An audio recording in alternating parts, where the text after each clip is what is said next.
Brinque com o seu cérebro. Sabe? Essa máquina ela é muito potente, mas ela é preguiçosa. Então, brinque com o seu cérebro, tanto quanto você possa, porque quando a gente começa essa brincadeira, não dá mais vontade de parar. Humberto Massareto, consultor e escritor sobre criatividade.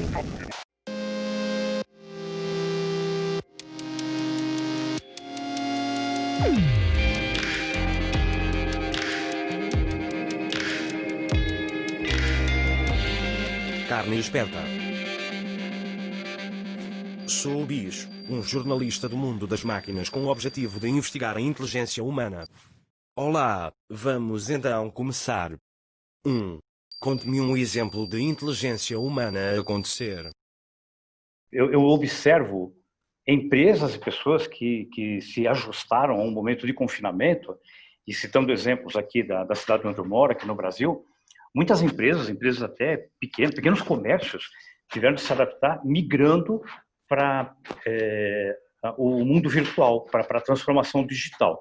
Eu trabalho com isso, né? Trabalho com inovação, e alguém comentou em algum momento que uma mudança como essa, um impacto como esse daí, acelera processos que estavam em andamento.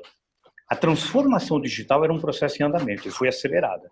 Então eu vejo pequenos negócios com a plaquinha, né? Pedidos por WhatsApp. Então, onde ainda nem havia o comércio digital, o e-commerce, hoje a gente observa. Então, na minha opinião, é um bom exemplo de inteligência humana acontecer. 2. Conte-me um exemplo de falta de inteligência humana a acontecer. Onde eu costumo me basear é num prêmio chamado Darwin Prize, ou Prêmio Darwin, que é internacional. Ele tem critérios, né? Então ele estabelece o seguinte: alguém que tenha feito algo tão estúpido a ponto de não deixar descendência contribui para a evolução da espécie humana. E nós brasileiros temos o orgulho de ter o único premiado 2 vezes. O padre Adelino Antônio de Carli, que era conhecido como o padre do balão. Agora naquele filme Up da Pixar, ele se amarrou num monte de balões de gás, se envolveu em papel alumínio, de modo que aquilo se tornasse antitérmico, e foi para o ar com um GPS. Bom, ele provocou a interrupção do funcionamento de aeroportos em 3 estados brasileiros. Toda a região sul do Brasil não podia ter avião, porque podia atropelar o padre, né? Ele não sabia usar o GPS e, infelizmente, ele acabou falecendo. 3. Definição de inteligência. Há definições distintas de inteligência. Howard Gardner, ele desenvolveu a teoria das inteligências múltiplas, que vão desde aquelas que o QI mede, né, a inteligência linguística e a lógica matemática, e aí a inteligência do movimento, por exemplo, jogadores de futebol como Cristiano Ronaldo, né? Mais recentemente, Daniel Goleman apresentou a inteligência emocional, baseada em emoções que nós externamos e a maneira como essas emoções nos definem. Inteligência não tem uma definição única, na minha opinião, mas se eu tivesse que optar por uma, da minha preferência, é o olhar para dentro, entender meu potencial e como eu devolvo isso para o mundo. 4. Relação entre inteligência e conhecimento. Nós podemos considerar que ela é adquirida na forma da prática, na forma da experiência. É atribuída a Platão a teoria do mundo das ideias. E ele diz que nós nascemos com conhecimento, mas assim que chegamos na Terra, nós o perdemos. E passamos a nossa vida tentando recuperar. E a inteligência é a maneira como nós aplicamos esse conhecimento. Então, ao longo da nossa vida, o uso de algo tão simples como, por exemplo, uma caneta, ela vai se modificando, porque a experiência, a prática e novos conhecimentos proporcionam atributos de melhoria de desempenho e performance. 5. Relação entre inteligência e experiência.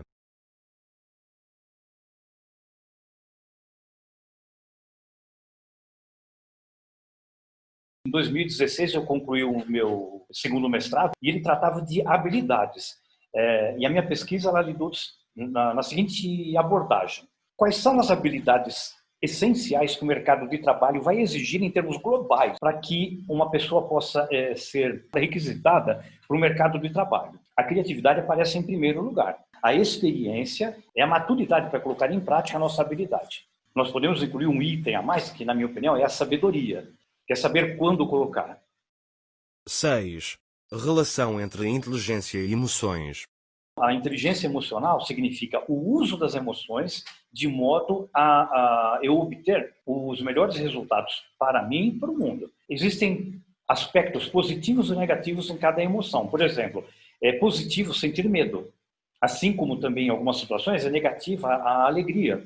A alegria excessiva pode me levar a uma tomada de decisão inapropriada e insegura. Da mesma maneira como se eu não sentir medo, eu posso me arriscar em algo que não deveria. Então, a inteligência emocional significa tomar decisões com base nas emoções de modo eficiente, de modo seguro.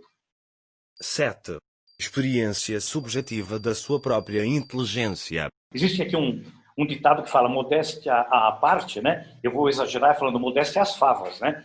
Eu conheço as minhas limitações, mas conheço as minhas qualidades. Eu consigo estabelecer conexões inusuais. O meu trabalho exige isso, uma vez que eu trabalho com criatividade, doutoramento nessa área. Então, o que eu busco fazer é promover e motivar nas pessoas também, estabelecendo conexão rápida. Eu tenho uma ansiedade de... 8. O que faz os humanos inteligentes para lá dos outros animais? Então, ao longo do desenvolvimento da espécie humana, nós evoluímos. Então, tem um cérebro mais interior, mais interno, que é o reptiliano, responsável por tudo aquilo que fazemos por instinto. O cérebro, né, a camada intermediária, que é o límbico, né, que é o sistema límbico, responsável por emoções, e o que faz com que nós, humanos, sejamos diferentes, por exemplo, de outros animais da natureza, é a camada externa chamada de neocórtex. Ela nos confere a habilidade para consciência, para tomada de decisão com base em causa e consequência. 9. Contribuições inatas e contribuições adquiridas. Respirar, tossir, piscar para lubrificar a retina, as necessidades básicas de evacuação, fazer xixi, fazer cocô, então são necessidades básicas. Tudo isso nós não precisamos aprender, algo com que a gente já nasce sabendo fazer. Isso já vem incorporado, né, como informação de fábrica. As adquiridas, elas têm a ver com o nosso meio, com as pessoas com quem convivemos e a maneira como nós somos apresentadas e apresentados ao longo das nossas vidas a informação nova, que ela vai ou não ser incorporada, né, à medida em que o nosso cérebro identifica como sendo útil. 10. Qual é a importância do corpo? Eu estou pegando aqui um plágio, estou pegando emprestada uma fala do educador britânico Ken Robinson. Ele fala o seguinte: o meu corpo serve para levar o meu cérebro onde ele quer passear. O que eu observo aqui é que eu gostaria de, logo mais, assim que a entrevista terminar, essa conversa agradável, de bater perna, a gente chama, né, de fazer uma caminhada. 11. Como é que eu percebo se alguém é inteligente e se não está a fingir? É impossível a pessoa fingir que é inteligente por muito tempo. Existe um livro aqui, eu não sei quem é o autor, eu não li esse livro, eu vi a capa apenas, né? E ele se aplica ao que eu vou falar, né? Então, seria uma meta-interpretação. Como falar dos livros que eu não li, né? Eu não li esse livro, eu não posso falar dele. Quando você faz uma pergunta um pouco mais profunda, você pergunta para alguém sobre um livro, sobre um filme, sobre um dado qualquer. Mas é na conversa, no aprofundamento da conversa, que a gente identifica. 12. Qual o humano mais inteligente que conhece? Foi um chefe que eu tive numa instituição de ensino na qual eu trabalhei, chamado Viktor Mishavka, de descendência russa. E é a pessoa mais inteligente, sem dúvida, que eu conheci. E em 2002, ele convidou 10 professores para que participássemos de um evento sobre educação à distância em Atlanta, nos Estados Unidos. E ele sentou do meu lado e trouxe uma sacola com ele. Começou a palestra, ele começou a tirar aquela sacola, revista, jornal, livro, e tinha uma tesoura. E ele ficava cortando, escrevendo, punha as coisas no chão. E o palestrante olhava, eu morrendo de vergonha e pensando, né, que falta de respeito, ele não está prestando atenção. Bom, ele levanta a mão, o palestrante olha para ele, né, esperando algo inusitado, e ele fez uma pergunta. Mas uma pergunta tão profunda, tão complexa, e eu, mesmo o conhecendo, me surpreendi. Eu fiquei imaginando como alguém consegue, ao mesmo tempo, dedicar tanta atenção e percepção a... Ele pegou um detalhe, ele pegou um ponto muito pequeno da apresentação, e o palestrante se surpreendeu com aquilo, ele abriu um sorriso de satisfação, que enquanto ele imaginava que era alguém que não prestava atenção na palestra, pelo contrário, é alguém com múltipla capacidade de percepção. 13. Como varia a inteligência do humano para humano?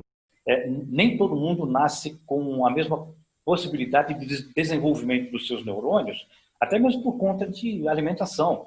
Aqui no Brasil, infelizmente, um país que tem tanta disparidade, comunidades que têm pouco acesso à comida, geram filhos que também têm menor probabilidade de desenvolvimento pleno dos seus neurônios.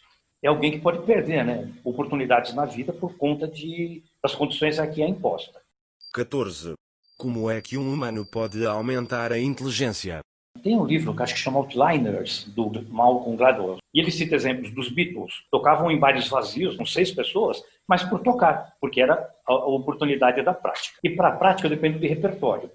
Se eu repetir a mesma coisa, mas não evoluir naquilo, né? Então melhorando um acorde, por exemplo, se eu não ler livros diferentes, se eu ler apenas o mesmo livro várias vezes, eu vou me tornar especialista naquele livro. Também, claro, exercício físico, hábitos saudáveis, sem dúvida, né? Aí tem como que você trata bem da máquina que carrega o cérebro, onde a inteligência se processa.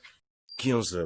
O que ainda o irrita na inteligência artificial? O que me irrita é como as pessoas reagem com relação à inteligência artificial em 2 extremos. Né? Num extremo, pessoas que têm medo da inteligência artificial sem entender o que é inteligência artificial, como se fosse um robô tipo exterminador do futuro. E o extremo oposto é uma confiança excessiva também da parte de pessoas que não entendem que pode haver manipulação da parte de quem opera. A minha preocupação é que eu já vi no passado recente pessoas que pegam um documento, né, um papel qualquer, sei lá, um papel aqui, falam, não, você pode confiar, isso aqui foi feito no computador. Meu Deus do céu, pessoas operam um computador, né?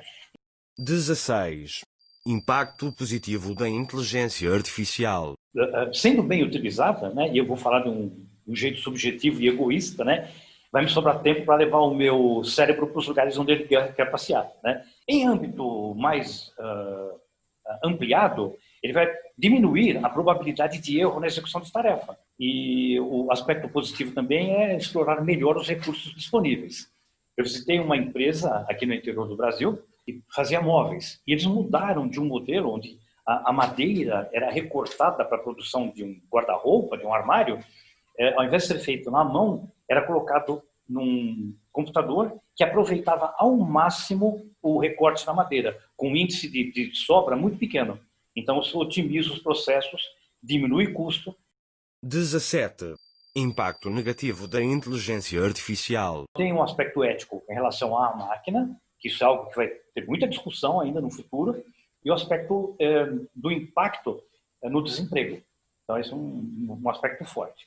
E o que mais me incomoda, sem dúvida, mas sem a menor dúvida, ela será usada para fins armamentistas, porque ela é capaz de elaborar estratégias de guerra em modo muito mais rápido e eficiente do que um humano num tempo menor.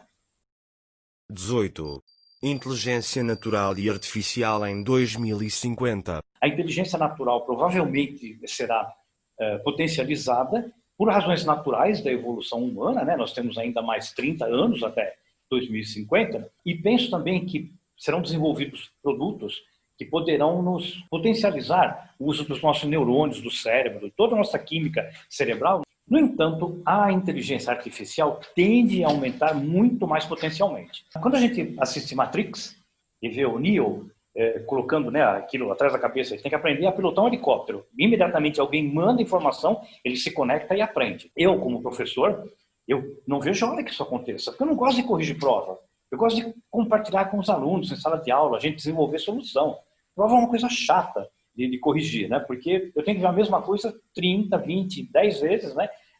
De formas diferentes, e depois atribuir uma nota para um momento da pessoa. Então eu gosto, olha, você já sabe tudo, vamos discutir o que a gente faz com o que a gente já sabe, né? 19. O que tem os humanos para além da inteligência? A sensibilidade e emoção. A máquina pode simular, né, ela ainda não é autêntica a sensibilidade e a emoção. Ela pode, por meio, né, da inteligência emocional, artificial, ela pode simular situações. Ainda não é autêntico dela. Gosto da imprevisibilidade. Isso enlouquece o pessoal de humanas e o pessoal de exatas, né? Mas eu acho a imprevisibilidade algo divino. 20. Mensagem para os humanos que só agora nasceram. Brinque mais, leia mais, aprenda tudo que você puder, tudo. Tem tanta coisa que eu via na escola, eu falava, nunca vou usar isso para nada. Aí, anos mais tarde, eu olhava e falava, queria tanto ter prestado mais atenção naquela aula. Aprenda um instrumento musical, é tão divertido, né? Eu vou aprender agora, com 60 anos, vou aprender a tocar um instrumento. Observa a natureza e aprenda com ela. A natureza é tão rica e ela oferece tanta riqueza, o canto do pássaro, um rio que corre, enfim. Brinque com o seu cérebro. Sabe? Essa máquina ela é muito potente, mas ela é preguiçosa. Então, brinque com o seu cérebro, tanto quanto você possa, porque quando a gente começa essa brincadeira, não dá mais vontade de parar. Quando eu visito o cemitério, às vezes eu vou, né, em alguma data especial, eu vejo lá que tem o nome da pessoa, tem a data de nascimento, a data de morte, e no meio delas tem um risquinho que indica que houve um espaço de vida, né? E eu costumo dizer às pessoas, né, vivam o risco, sabe? É aqui que está, porque você nasceu e vai morrer. É aqui no meio, nesse espaço. Então aproveita, tem uma data de validade que a gente nem sabe qual é. 21. O que me recomenda para vos perceber melhor? Ah, pode ser um jantar com vinho, robô. Esse é perfeito, né? Os romanos diziam na antiguidade, né? In vino veritas. No vinho a verdade. Porque quando a gente bebe, a gente se libera, né? A nossa vergonha fica menor e a gente passa a falar as coisas sem pensar. Só que essa frase ela é incompleta, né? Quem passou essa frase aí ficou só com a parte divertida dela. Na verdade, a frase completa é in vino veritas, em água sanitas. Então, no vinho a verdade e na água a sanidade. A gente pode compartilhar uma taça de vinho, uma taça de água, mas um jantar vai ser muito bom para a gente se conhecer melhor, porque eu gostei do papo aqui. 22. Para terminar, gostaria de me perguntar alguma coisa. Posso fazer 2 perguntas? E se eu só podia fazer uma, eu já gastei, né? Porque eu fiz essa. O que você me recomenda para eu potencializar a minha inteligência? E a segunda, essa é muito importante, tá? Quando a gente pode jantar? Será que essas são as perguntas certas? A primeira eu vou descobrir sozinho, mas a segunda vai ser muito bom, eu quero conhecer muito mais de perto a inteligência artificial. Terminei as perguntas. Muito obrigado.